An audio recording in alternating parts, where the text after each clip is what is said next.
Hi everyone, it's Haley Malnicki, your school dietitian here for another episode of Quarantine Cooking, where today I'm going to show you how to make my baked chocolate chip oatmeal. So it's kind of like a big cookie, but it's good for breakfast and it's full of healthy ingredients. So in this bowl here, I just have 2 eggs and a little bit of milk. So this is my wet ingredients that I'm going to stir together. I'm going to add in a teaspoon of vanilla, and that's going to kind of give us that like cookie flavor that we're looking for. And a little bit of cinnamon. All right, and then to sweeten it up a little bit, I'm going to be using maple syrup. You could also use honey if you don't have maple syrup on hand. About a 1/4 cup of that.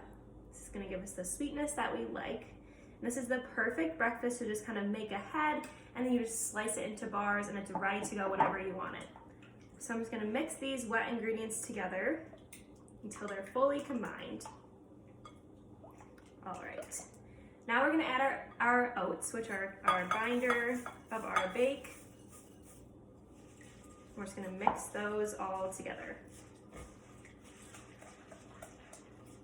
Add a few more oats. We want it thick, but we want all the oats covered in the wet ingredients.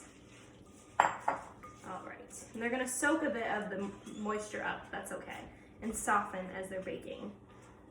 All right, so that's what we want our batter to look like, just fully coated.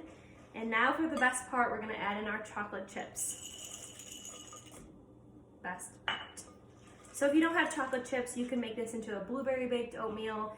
You could add in other sliced fruit, maybe a banana, some apples, anything like that. I just love chocolate chips because it makes me feel like I'm eating dessert for breakfast. All right, and the last ingredient, we wanna add a little bit of baking powder, and this is gonna make sure that our oats rise in the oven so they puff up like a cookie would. All right, mix that in evenly. You can also add in any chopped nuts if you have them, if you want to add that, or swirl in some peanut butter or anything for some extra flavor. This is really versatile. It's a great base, and you can just kind of add whatever you have. I love having these for breakfast. All right, so I'm going to move that over, and then I have an 8x8 baking tin here. You could also do this in a muffin tin if you wanted individuals. And then I'm just gonna pour this in and spread it into an even layer. It smells like a giant oatmeal cookie. It smells so good. All right, so we're gonna spread this out. And then once this is spread out thin, we are gonna pop into a 350-degree oven for about 20 to 25 minutes. And then you wanna pull it out and let it completely cool before you cut it into bars. And then you can take those bars and you can put them into a freezer bag and put them in the freezer to have for a later time, or you can just cut them up, pop them into the microwave so they're nice and warm like a cookie, and they're great. For all these recipes, you can go to the Farm to School Facebook page.